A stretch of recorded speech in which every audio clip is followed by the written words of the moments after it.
Bonjour mes frères et sœurs, et nous allons terminer ce matin le chapitre 9. Je vais arrêter le chapitre 9 au verset 34. Je crois que c'est la meilleure façon de le faire. À partir du verset 35, je crois que ça l'enclenche, le chapitre 10 et l'idée du chapitre 10. Commençons par prier. Notre Père du ciel,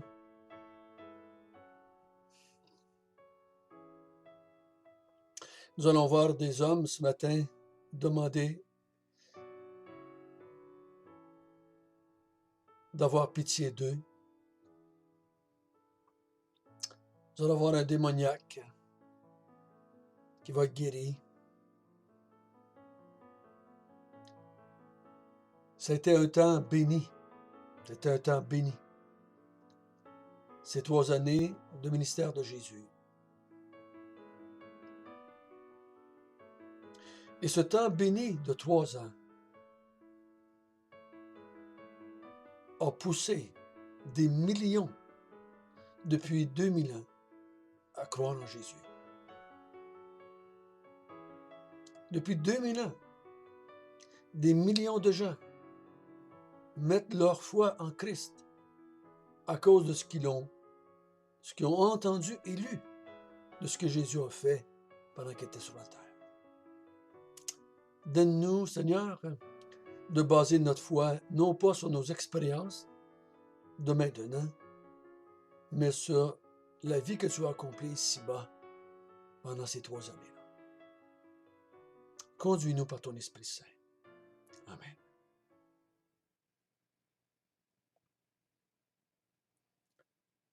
Avez-vous déjà demandé à quelqu'un qui était près de vous, « Aie pitié de moi. Aie pitié de moi. » Je ne me souviens pas, personnellement, d'avoir demandé à qui que ce soit dans ce monde, « Aie pitié de moi. » Mon épouse, ou mes enfants, ou mes parents, « Aie pitié de moi. » Ou j'ai jamais demandé à quelqu'un qui était en train de vouloir me faire du mal, « Aie pitié de moi. »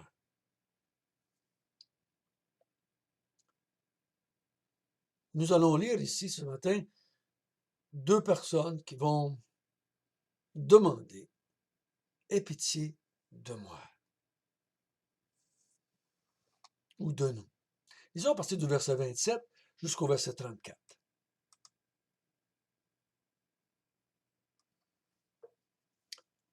Ayant parti de là, Jésus fut suivi par 2 aveugles qui criaient « Aie pitié de nous, fils de David !» Lorsqu'ils furent arrivés à la maison, les aveugles s'approchèrent de lui et Jésus leur dit « Croyez-vous que je puisse faire cela? » « Oui, Seigneur, leur répondit-il.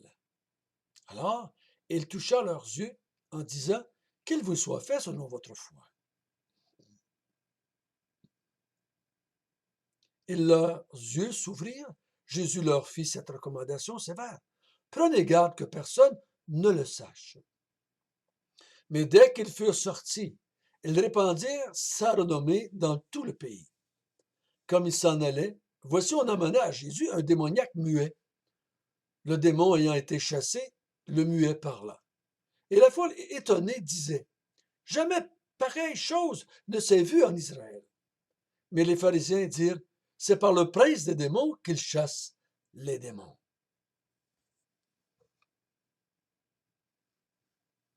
Donc, Jésus ayant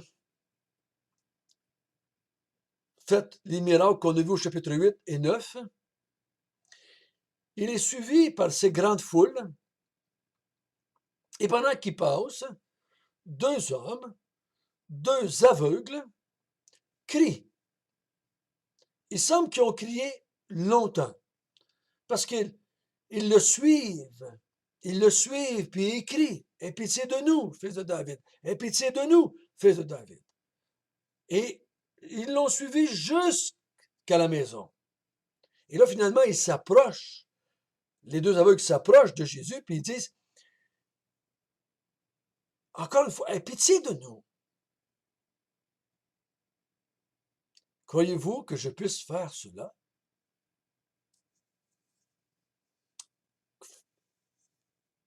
les guérir, enlever l'aveuglement qu'ils ont. Oui, Seigneur, leur répondit-il. Pourquoi croit-il qu'il peut le faire? Parce qu'il croit qu'il est le fils de David. Cette expression-là, ici, dans l'évangile de Matthieu, va revenir à quelques reprises. Mais Jésus se nomme jamais fils de David. Il ne s'attribue pas ce titre-là. Les gens l'ont appelé fils de David et il l'a accepté. Et en disant fils de David, humainement parlant, si on s'arrêterait seulement qu'à l'expression, d'autres personnes auraient pu être appelées fils de David. Parce qu'il y avait d'autres descendants de David dans le pays d'Israël. Mais la façon qu'ils le disent, et la façon que c'est employé à travers les évangiles, cette expression-là est une expression que la foule emploie pour s'adresser à Jésus,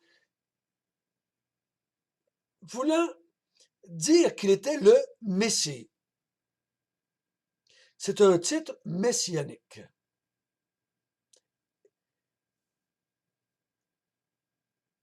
Ils n'allaient pas crier « Aie pitié de nous » à quelqu'un d'autre, pensant qu'il pourrait les guérir de leur aveuglement. En tout cas, on ne sait pas quel âge ils ont, mais ils sont à un certain âge. Et jusqu'à date, personne ne peut rien faire pour leur aveuglement. Ils ont peut-être été voir des médecins, des guérisseurs, toutes sortes de moyens qu'ils ont peut-être pris pour avoir une guérison. S'ils étaient aveugles nés, la plupart du temps, les gens savaient qu'ils ne pouvaient rien faire. Mais Jésus, après Jésus accepte ce titre-là. Il leur dit pas, « Oh, oh, oh, oh, je suis pas le Messie, moi, là. Je suis pas le fils de David, moi, là. » Dans le sens que eux le disaient. Mais il accepte ce titre. Et il met ses mains sur leurs yeux et il recouvre la vue. Instantanément. Rappelez-vous, les miracles, c'est instantané. C'est complet. Il dit, à cause de la foi que vous avez en moi, qui est le fils de David, que je suis le Messie, vous allez être guéris. Je le répète, guérison physique n'égale pas toujours guérison spirituelle. Pas toujours. Je dirais personnellement qu'en grande partie, les gens qui ont été guéris ne se sont jamais tournés vers Jésus comme étant le Fils de Dieu, le Messie, qui sauve l'âme, qui sauve le cœur, qui sauve l'homme de la perdition éternelle. Mais Jésus semble pas être affecté au-delà de cela. Ce qu'il voulait, c'est qu'il croie qu'il était le Messie. Et l'histoire se continue et comme il s'en allait après avoir guéri ces deux personnes-là, on lui emmène un démoniaque muet.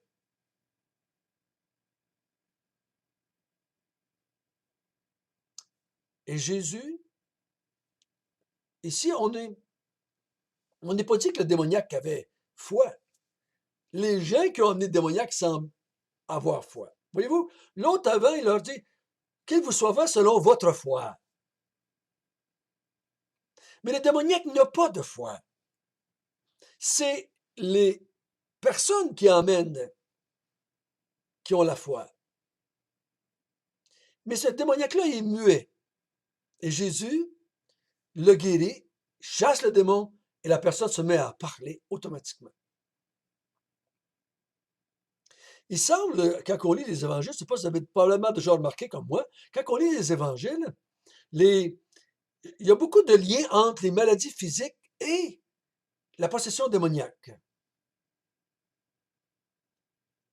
en ce temps-là.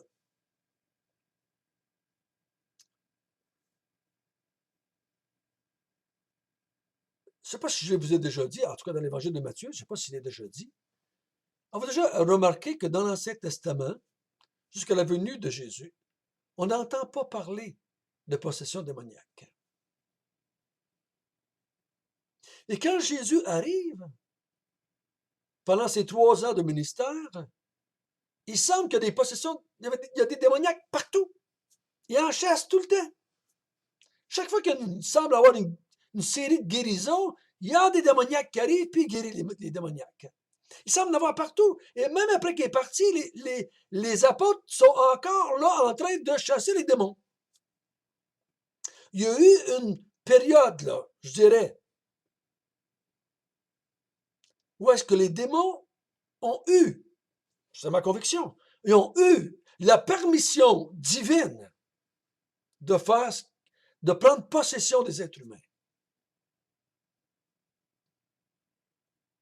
Un peu comme Dieu a permis à Satan de toucher Job. Pourquoi Dieu a-t-il voulu cela? Ou a-t-il permis cela? C'était pour démontrer à travers ces dizaines et ces centaines et c'est peut-être ces dizaines de milliers de fois où ce que Jésus a chassé des démons, il voulait démontrer sa suprématie sur le monde des démons. Il démontre qu'il est plus fort que le monde démoniaque, que son royaume qu'il est en train d'établir est plus fort que le royaume des ténèbres.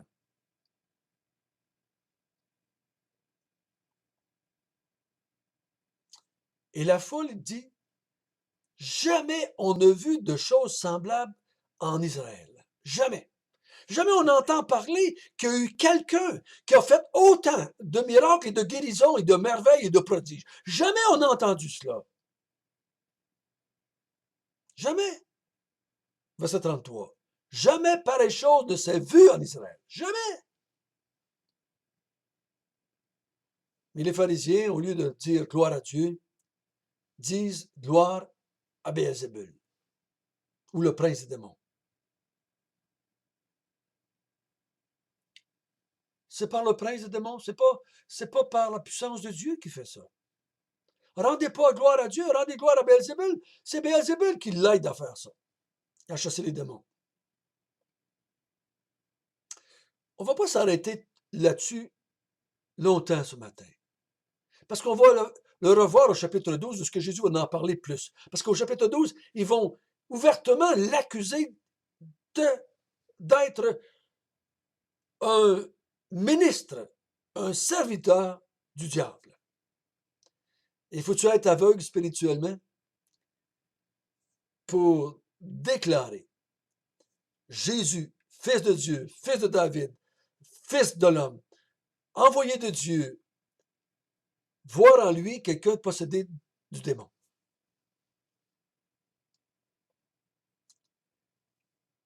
Je ne suis pas sûr qu'il croyait cela, vraiment.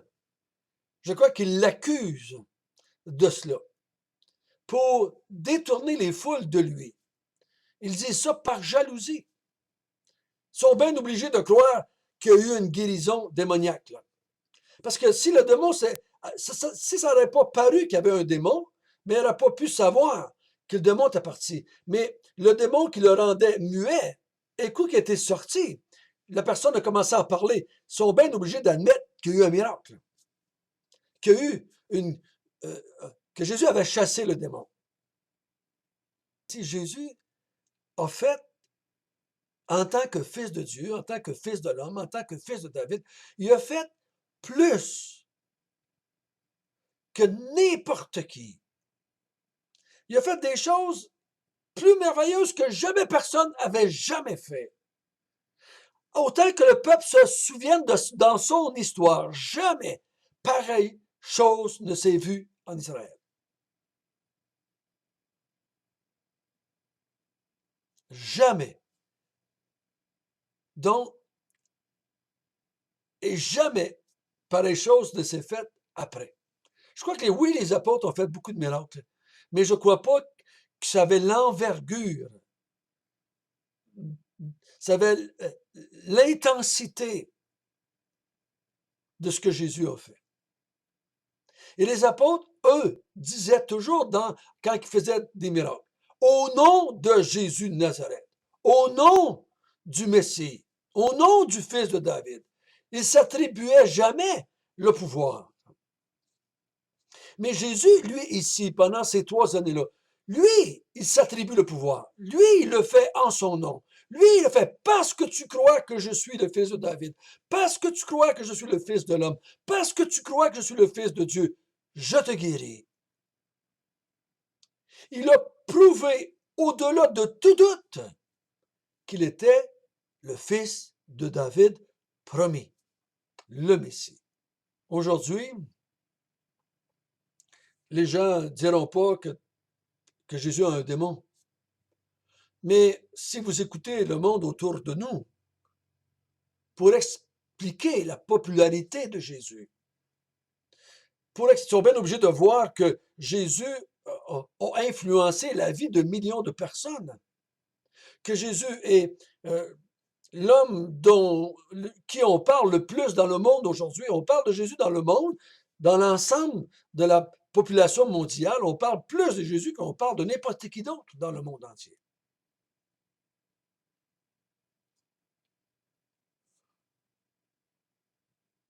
Comme quelqu'un a dit, on a écrit plus de livres sur la vie de Jésus que sur n'importe qui d'autre. On a composé plus de chants sur la vie de Jésus que sur n'importe qui d'autre. Il y a plus de personnes qui ont prêché son nom que n'importe qui d'autre. Depuis 2000 ans. Même avant qu'il arrive sur la terre. Il y avait des gens qui parlaient de lui, il y avait des gens qui chantaient sa venue, il y avait des gens qui prédisaient sa venue, on parlait de lui. Avant qu'il arrive, on parlait déjà de lui. Après qu'il est venu, on a continué à parler de lui. Et on va continuer à parler de lui pour l'éternité. Donc, ce que Jésus a fait, c'est ce qu'il a fait. Ne vous convainc pas qu'il était le Messie. Rien de qui pourrait se produire aujourd'hui ne va vous convaincre. Rien. Parce qu'aujourd'hui, quand je dis, moi, quand je dis aux gens que Jésus m'a guéri spirituellement, que Jésus m'a fait passer de muet spirituel à ayant la parole spirituelle, de l'aveuglement spirituel, il m'a fait voir clair spirituellement. Quand je dis ça aux gens aujourd'hui, ils me regardent, et ils ne sont pas convaincus. Ils ne sont pas convaincus. Du tout. Même ceux qui ont vu le changement. Ils vont attribuer ça à un lavage de cerveau, à une pensée positive. Ils vont dire, c'est parce que tu le crois que ça l'arrive. On dit que Jésus, c'est pas vrai. C'est un extraterrestre, c'est un Tibétain, on dit toutes sortes de choses par rapport à lui. On dit que c'est pas arrivé vraiment, c'est ses apôtres qui ont écrit ça de lui. On ne veut pas croire, malgré tout ce qu'il a fait, on ne veut pas croire. Mais nous, frères et sœurs, nous avons cru par sa grâce. Nous, on croit qu'il est le fils de David. Et c'est pour ça qu'on fait partie du royaume. Père éternel, merci d'avoir chassé de nous les ténèbres. Merci d'avoir chassé de nous la mort spirituelle. Merci nous avoir enlevé notre aveuglement, que tu as ouvert nos oreilles pour qu'on puisse contempler le Fils de David. Béni sois-tu. Béni sois-tu.